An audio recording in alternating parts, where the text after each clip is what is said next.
Greetings, YouTube. Today's review is Captain America, the First Avenger, starring Chris Evans, Tommy Lee Jones, Sebastian Stan, and the beautiful Haley Atwell.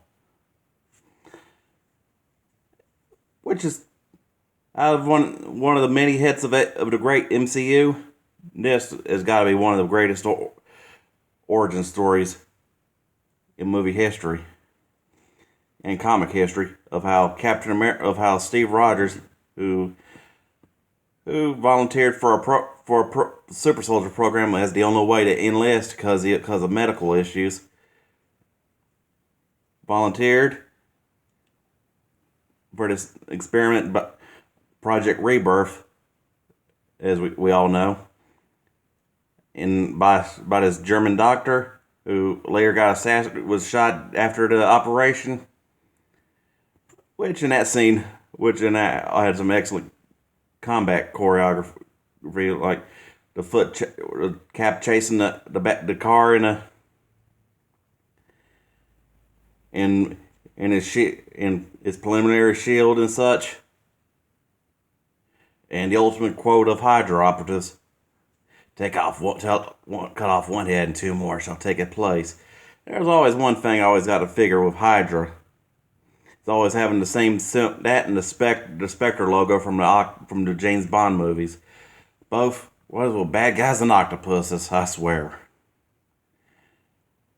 And of course, an excellent nod to Hugo Weaving as the sinister Red Skull, who was Nazi Germany's opposite number to Captain America, created by Arnim Zola, which is an excellent performance by, I can't remember the guy's name right now, Toby something over. Good actor. Always kind of thought he looked like Karl Rove in a way.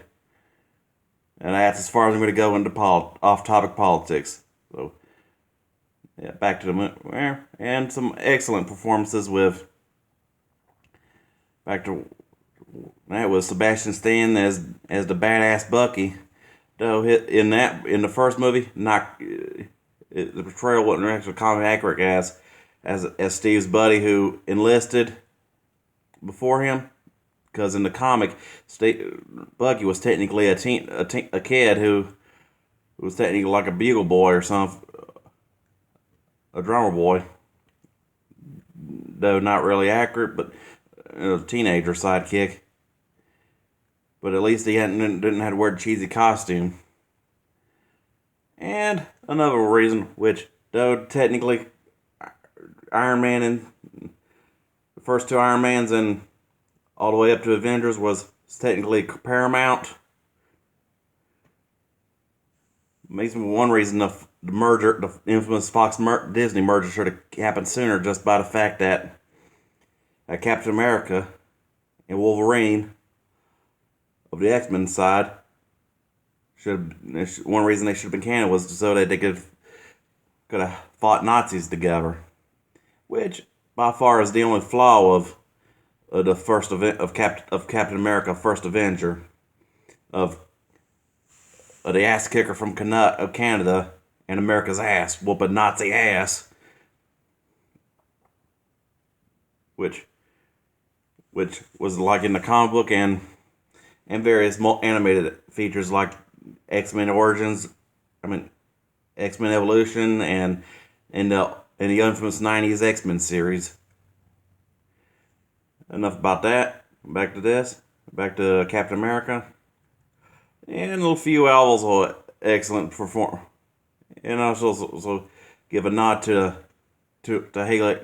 Agent Carter, who was technically as close as you're ever going to get to a female Bond.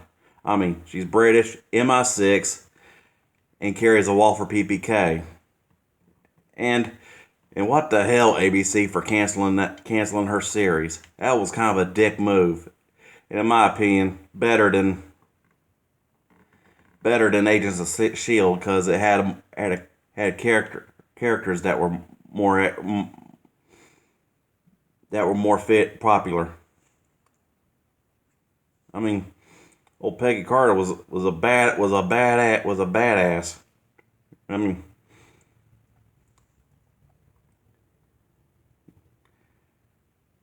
And like I said, with the Fox Disney thing, with another one could have been like Wolverine and Cap fight together. Hell, they should have made him a Macallan Commando, which in the comic book was actually how Nick Fury got his start. But we all know that's how that went. And how perfect Samuel L. Jackson was to play Nick Fury. It's a lot better than Hasselhoff.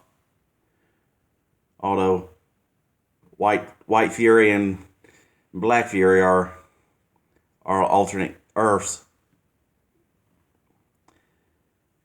And of course, mention Hugo Weaving as Red Skull. Totally excellent portrayal and perfect. Though I hate to hear that he was kind of a dick about it behind the scenes and wouldn't return for sequels, which Ross Marquand of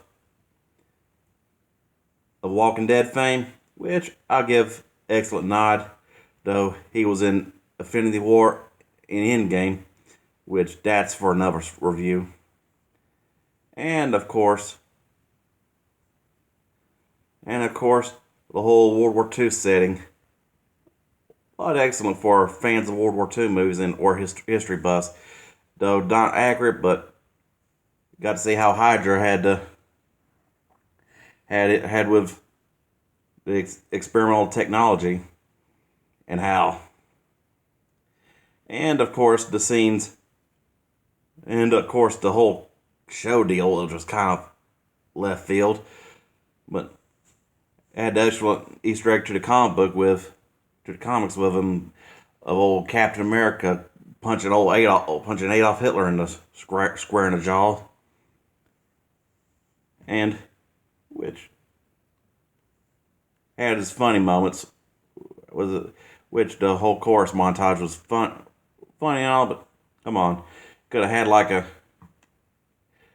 better take on it. Would have been like Captain America would have been like Red Skull being Hitler's top soldier, and totally okay with Hydra. And that would have made some excellent fight scenes of Captain America whooping whooping Adolf's ass. And with the Hydra technology and stuff, I could also say Captain America: First Avenger is as close as you're ever going to get to a Wolfenstein movie. And an excellent job of it. And of course, one thing about wartime Cap was that how he was packing heat and all, especially in the final raid,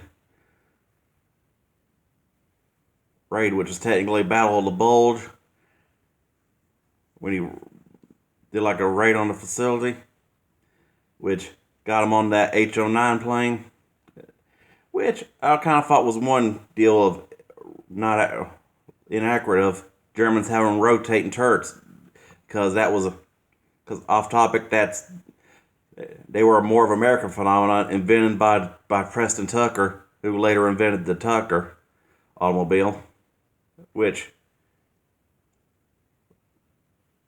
though had its features, which was still flopped. Which enough about that.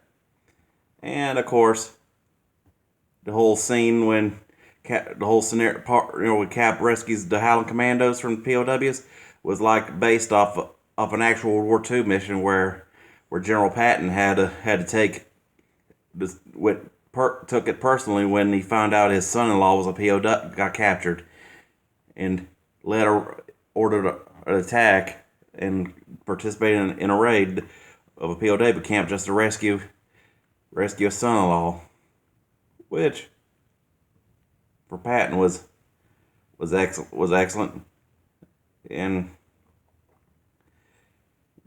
which enough about the actual history. Now back to the movie, and of course, another incident called fight scenes with the train where we all fought, where you think Cap loses Bucky, but becomes Winter Soldier in the sequels. Enough about which. Talk about some badass fight scenes and of course one of the rare occasions where Cap America himself actually packed heat. And I could tell about how they got a lot of influence from the Wolfenstein games on how the Hydra soldiers were a lot more technologically advanced than the actual Nazis, especially with them phaser guns that just make you discriminate anybody that got hit. And of course, some even more badassery from Peggy Carter, who in the scene where they're both going after the hitman who shot the scientist, of her trying to shoot down that car, shoot down an uncommon car with her Walther PPK. And like I say, when it comes to superhero MCU chemistry, no couple in the MCU had more chemistry than Peggy and Steve. Which, of course, like I say, was a lot of badass shit when she took a 1911 when Howard Stark finally introduced Captain America to his vibranium shield. Excellent test of her taking a 1911 and firing 3 shots at him.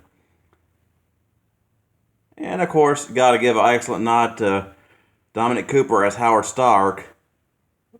Like I say, he's one underrated actor, and in my opinion, should be the next James Bond, because he was good in The Devil's Double, which I'll review that in the future. Good in the series Preacher, and good in the miniseries Fleming, about Ian Fleming, who created Bond. And of course, we got to give an excellent nod to I thought he would be taller, of Stan Lee's hilarious cameos. R.I.P. Stan. Stan the man. Overall, despite what my theory on how Wolverine should have been included, 5 out of 5. Enjoy, people.